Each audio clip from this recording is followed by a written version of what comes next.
قائم ہوگی، اس سے زیادہ فیکٹ ہے قیامت قائم ہوگی۔ اور یہ سوال وہاں ہوگا کہ جیون کس کام میں گزاری اور تم نے جوانی کس کام میں گزاری، مال کہاں سے کمایا، کہاں خرچ کیا، یہ حساب دینا ہوگا۔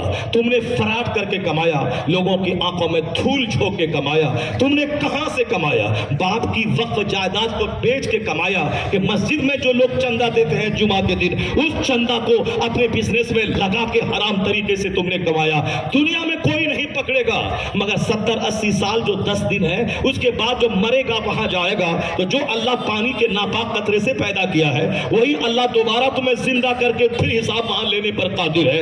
بے وقوف بولے گا کچھ نہیں ہوگا، عقل مند تو بولے گا میرے باپ کی شرمگاہ سے جو منی کا قطرہ نکلا، اس سے ہم کو اللہ نے پیدا کیا، ہم ماں کی شرمگاہ سے دنیا میں نکلے، تو وہ کون ہے خدا جو ایک ناپاک قطرے سے مجھ کو پیدا کیا؟ تو جو ایک پانی کے قطرے سے پیدا کر سکتا ہے، وہ میری لاش کے سڑنے کے بعد بھی وہ دوبارہ زندہ کر کے مجھ سے حساب لے سکتا ہے، مجھ سے حساب لے سکتا ہے۔ اس لیے وہ دیوانہ بن کے زندہ میں مت رہو، دنیا میں زندہ مت رہو، عقل مند بن کے رہو۔ جب قیامت قائم ہوگی، حساب ہوگا، تو پھر یہ بے فکری کی زندگی کیوں بسر کر رہا ہے؟ کیوں نہیں مصطفیٰ کی حدیث پہ عمل کرتا؟ مال کہاں سے کمایا اور کہاں خرچ کیا؟ جب تک بندہ اس کا جواب دے گا نہیں، اسلام اتنا سستا نہیں جتنا تم کو سکھایا جا رہا ہے کہ بس مدار پہ جاؤ، لوبان سلگا دو، اگربتی سلگا دو، جنت پکی ہے۔ دنیا کے لیے اگر یہی فارمولا ہے، کچھ پڑھو لکھو مت، اسکول جاؤ، گلی ڈنڈا کھیلو، ڈی ایم بننا تیرا پکا ہے، تو ساری دنیا مجھ کو پاگل کہے گی کہ ڈی ایم بننے کے لیے تو 18 گھنٹے پڑھنا پڑتا ہے، اس کے لیے تو صاحب بےپناہ محنتیں کرنی پڑتی ہیں۔ تو پھر آپ کیسے کہتے ہیں کہ کھیلو دھوپو، گلی ڈنڈا کھیلو، اجمیر چلے جاؤ، وہاں جا کے منتیں مانگ لو، یا علی بابا صاحب حاجی علی کے پاس چلے جاؤ، وہاں منتیں مانگ لو، بچہ ڈی ایم بن جائے گا۔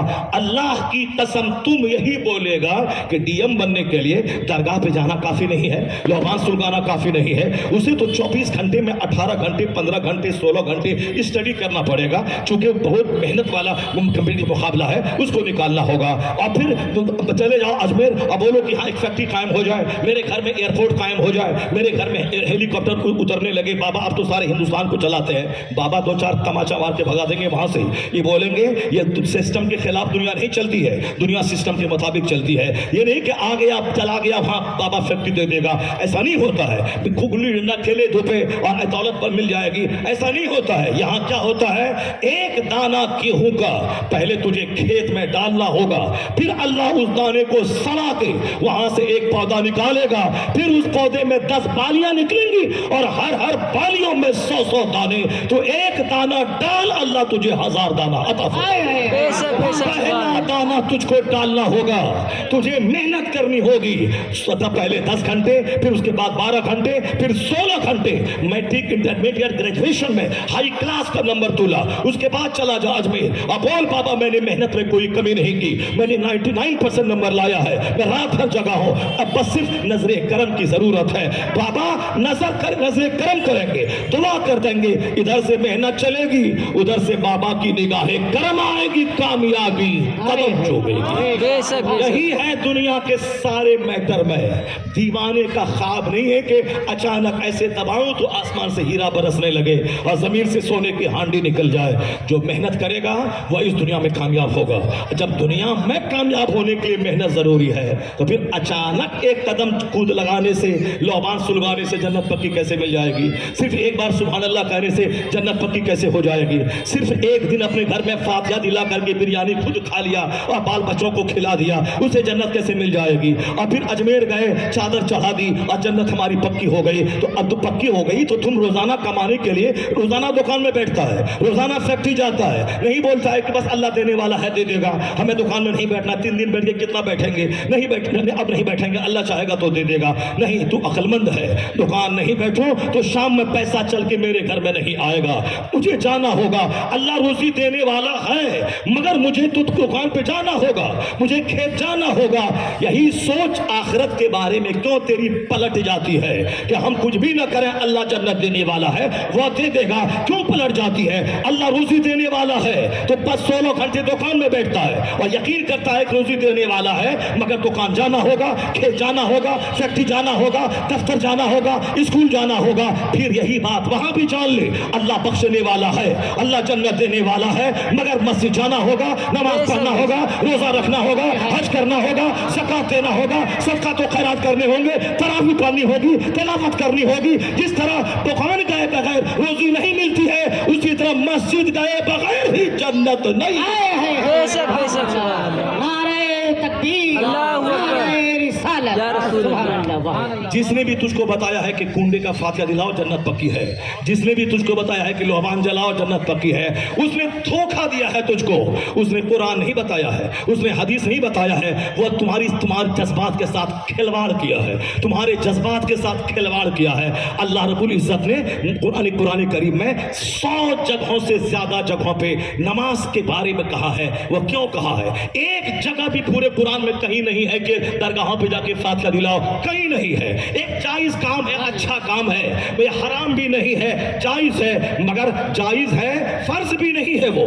لیکن جو فرض ہے اس کو ادا ہی کرنا ہے, اور جو نفل ہے اس کے لیے جان چھڑکنا ہے. درگاہوں پہ بھیڑ اس میں اسی لیے ہے کیونکہ ایک دن جانا آسان ہے, پر روزانہ کڑاکے کی سردی میں 5 ٹائم مسجد جانا یہ مشکل کام ہے. مرتے دم تک جانا یہ مشکل کام ہے. ہر سال کے 1 مہینہ لگاتار صبح سے شام تک شوگر رہے کہ ہارٹ رہے روزہ رکھنا پڑے گا, یہ مشکل کام ہے. درگاہ میں گیا, ایسے پھول گھمایا اور ایسے جھاڑو سر پہ مروا لیا, جنت پکی ہے, یہ آسان کام ہے. ایک بار جلوس محمدی میں نکل گئے 1 گھنٹہ, جنت پکی ہے, یہ تو آسان ہے. بس کڑاکے کی سردی میں مسجد جانا 5 ٹائم مرتے دم تک جب تک کہ سانس نہیں نکل جائے, یہ مشکل کام ہے. روزہ رکھنا مشکل کام ہے. زندگی میں اپنا مال خرچ کر کے حج کو جانا یہ مشکل کام ہے. اسی لیے حاجی کم ہے, نمازی کم ہے, روزے دار کم ہے, اور درگاہوں پہ بھیڑ لگی ہے زیادہ کیونکہ وہاں جانا آسان ہے, جلوس میں جانا آسان ہے, غوث پاک کا لنگر کھانا آسان ہے, محرم کا کھچڑا کھانا آسان ہے, یا امام حسین کا لنگر کھا رہے ہیں کیونکہ وہاں لنگر کھانا ہے, غوث پاک کا لنگر کھانا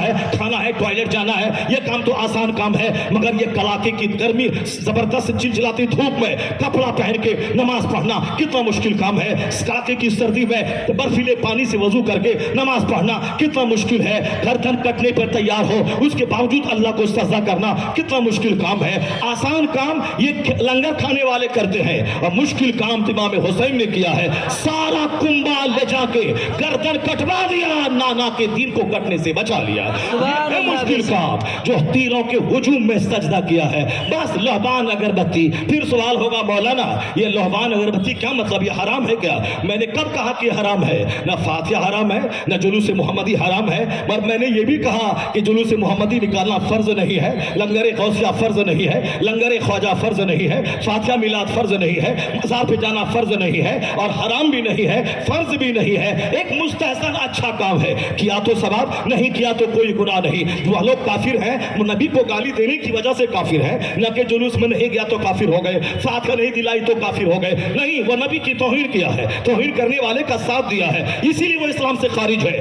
فاتحہ نہ کرنے کی وجہ سے نہ کوئی کافر ہوگا اور نہ کوئی مجرم ہوگا. یہ ثواب ہے, کرے گا تو ثواب, نہیں کرے گا تو کوئی گناہ نہیں. آخر کیا ہوا, کیا مطلب ہوا؟ مطلب یہی ہے جو کہتا ہے فاتحہ حرام, مزار پہ جانا حرام, وہ بھی جہنم کا راستہ چنا ہے. اور جو یہ کہتا ہے نماز پڑھنا ضروری نہیں ہے, فاتحہ دلا دو جنت پکی ہے, جلوس محمدی نکالو جنت پکی ہے, غوث پاک کے مزار پہ جاؤ جنت پکی ہے, یہ بھی مسگائیڈ, یہ بھی جہنم کا راستہ ہے. چونکہ مزارات کی حاضری فرض نہیں ہے, جلوس محمدی فرض نہیں ہے, لنگر غوثیہ فرض نہیں ہے. قیامت کے دن پہلا سوال نماز کا ہوگا. ان افضل ما یحاسب بہ العبد یوم القیامت الصلاۃ. تم قیامت کے دن سب سے پہلا سوال نماز کا ہوگا. نماز پڑھی یا نہیں پڑھی, نماز کا سوال ہوگا. ایک مومن اور کافر کے درمیان جو چیز فرق پیدا کرنے والی ہے وہ نماز ہے. تو نماز فرض ہے, روزہ فرض ہے, زکات فرض ہے, حج فرض ہے, جماعت سے نماز پڑھنا واجب ہے, مسجد جانا واجب ہے, واجب کا التزام کرنا ضروری ہے, واجب کا ترک کرنے والا فاسق مردود الشہادہ ہے. درگاہ پہ جانا مرضی کے مطابق گئے تو ثواب, نہیں گئے کوئی گناہ نہیں. مسجد اگر نہیں گئے تو گناہ ہوگا.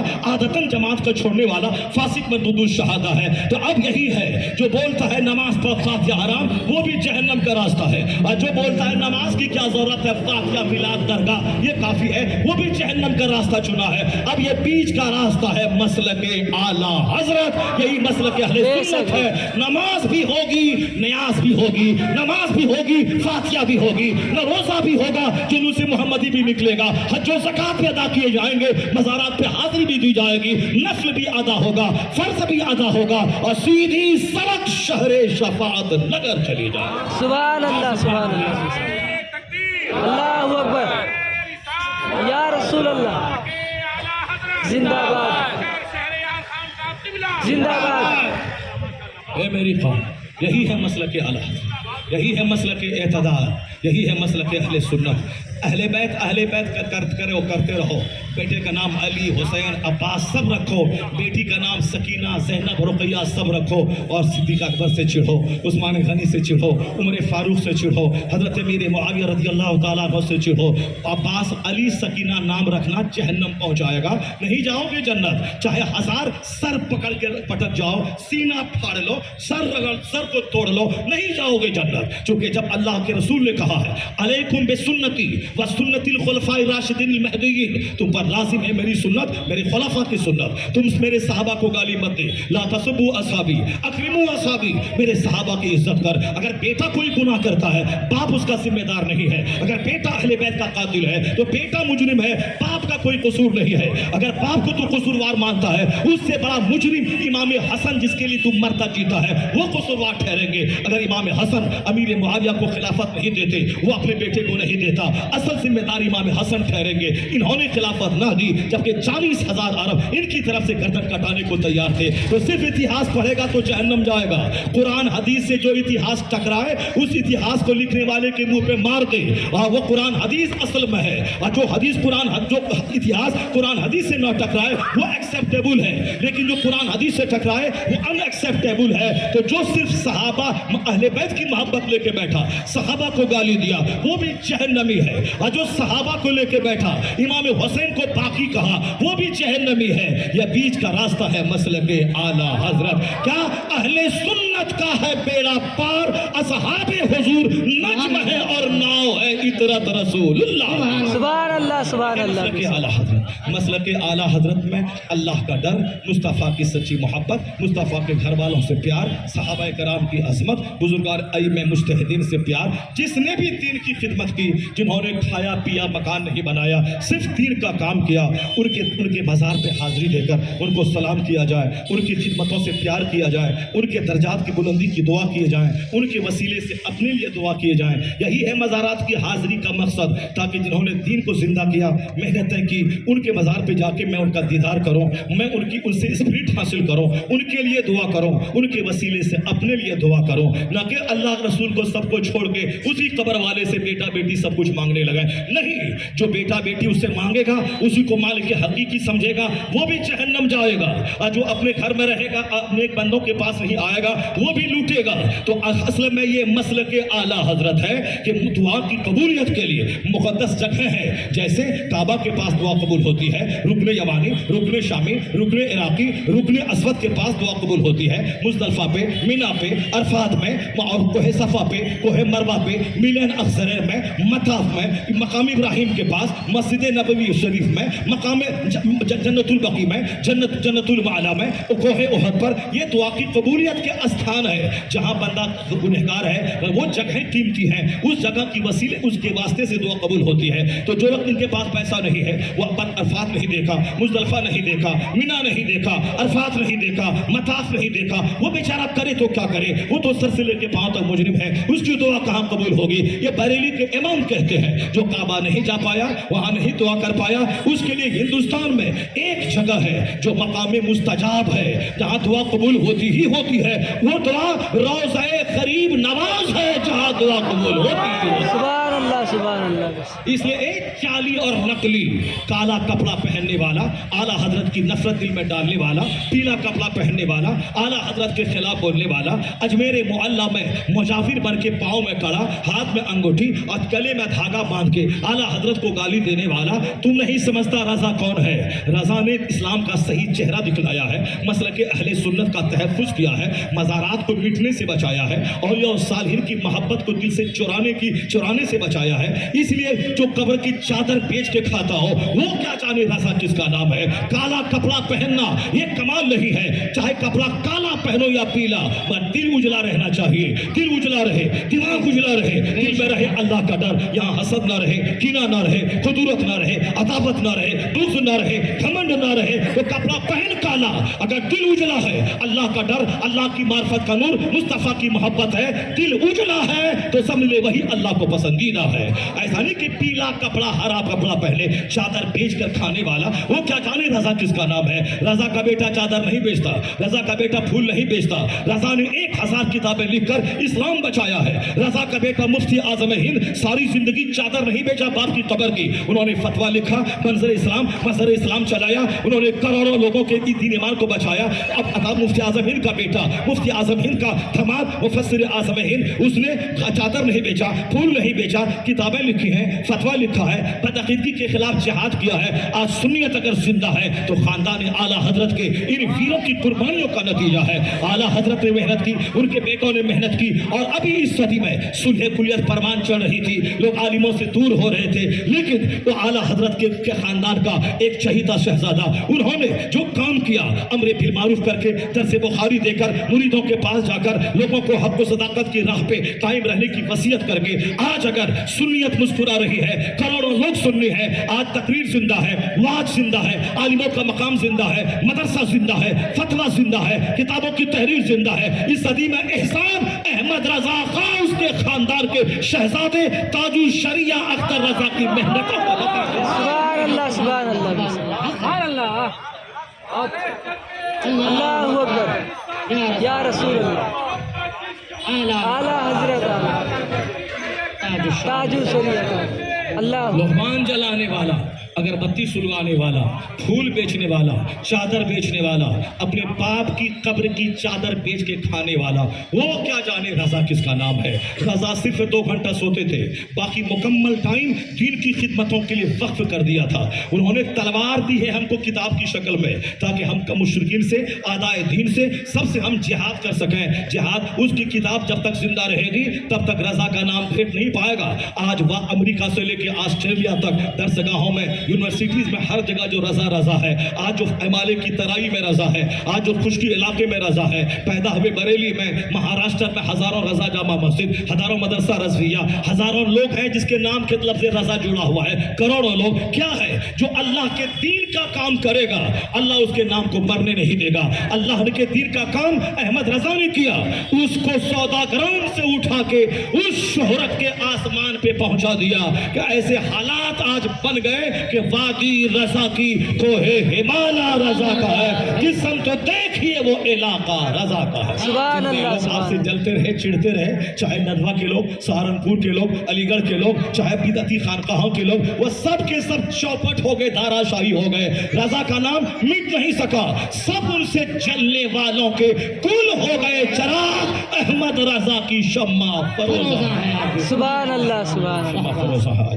اس لیے اعلیٰ حضرت چڑھنے کی چیز نہیں ہے, اعلیٰ حضرت محبت کرنے کی چیز ہے. اعلیٰ حضرت کی کتابوں کا مطالعہ کیجئے, اعلیٰ حضرت سے رشتہ اپنا جوڑے رکھیے, اور جو اعلیٰ حضرت کے مشن کا کام کر رہا ہو ان کو اپنا سمجھ کے اپنا سمرتھن دیتے رہیے. اپنا سمرتھن دیجئے, اپنا تعاون کیجئے, اور اپنا بھی کھائیے, مذہب کے لیے بھی خیرات کیجئے. آدمی وہ نہیں جو صرف سیلف جیتا ہو, آدمی وہی ہے جو اپنا بھی کھاتا ہو, مذہب کی خدمت بھی کرتا ہو. 1 man 2 مشن.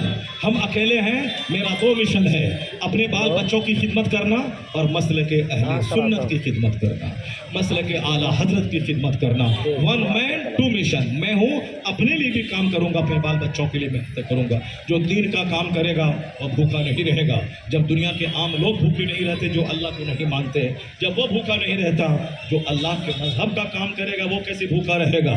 اور ہم تو تجربہ ہی بتاتا ہے, 1 کروڑ کمانے والا تو چہرہ اس کا کالا رہتا ہے, اور یہ 10,000 کمانے والا مسجد کا امام یا شمامہ, کستوری, مشک, انبر لگا کے کا چہرہ گلاب کی طرح ہرا رہتا ہے. کیوں؟ وہ 1 کروڑ کمانے والا صرف بال بچے کے لیے جیتا ہے, اور یہ 10,000 کمانے والا مسلک اور مذہب کے لیے جیتا ہے. سبحان اللہ سبحان اللہ. کیسے لوگ جنتی بنے, کیسے لوگ مصطفیٰ کے سچے غلام بنے. جمعہ کے دن مصطفیٰ کا پیغام عام کرنا, درسگاہوں کی چٹائی پہ مصطفیٰ کا پیغام عام کرنا. جو مصطفیٰ کے دین کا کام کرے گا, مصطفیٰ کی دعا ان کے ساتھ ہے. نذر اللہ عمرن, اللہ اسے تر و تازہ رکھے جو میری حدیث سنتا ہے دوسروں کو سناتا ہے. سبحان اللہ سبحان اللہ. حضور کی دعا ہے ان علماء کرام کے ساتھ, جس دعا کے صدقے میں ان کا کام کروڑ پتی سے زیادہ اچھے ڈھنگ سے کام چل رہا ہے. تو آپ کو اللہ نے مال مال دیا ہے، مال سے دین کا کام کیجیے. اللہ نے آپ کو ٹائم دیا ہے، ٹائم سے دین کا کام کیجیے. جب بھی جلسہ و جلوس میں آواز ہو، اب 1 گھنٹے کا ٹائم نکال کے جلسے میں آ جائیں، مدرسے میں چلے جائیں. جب اللہ کاروبار میں اچھی طرح ترقی دے تو